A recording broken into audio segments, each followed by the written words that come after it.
dragons, they're a staple of the video game industry. Well, some dragons are big and scary, others are, well, big, purple, and not affiliated with Epcot.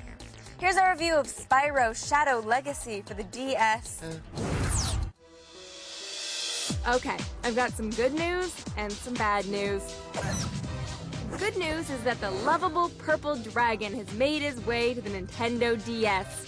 He also brought all of his trinkets with him, his happy-go-lucky gait and his fiery halitosis. The bad news is that he apparently forgot to bring the fun. Again. The action begins with Spyro sleeping like a purple scaly baby. And if he knew how boring his day was about to be, he probably would have stayed in bed. Wait, is he reading a book?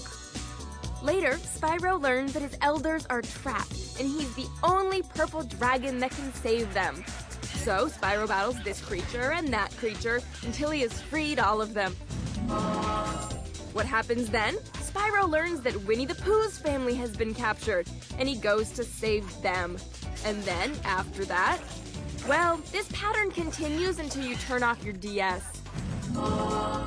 In its defense, this title is definitely unique, but I don't mean that in a good way. In what seems to be an effort to make use of the touchscreen, the developers added RPG elements to this action-adventure platformer. And that's just a fancy way to say that players get to do a whole lot of this.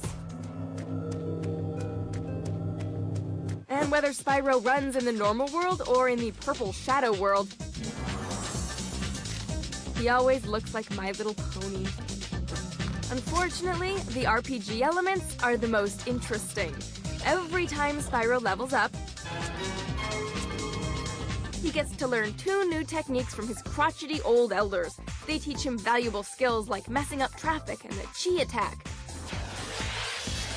Sadly, they don't teach Spyro how to get a refund.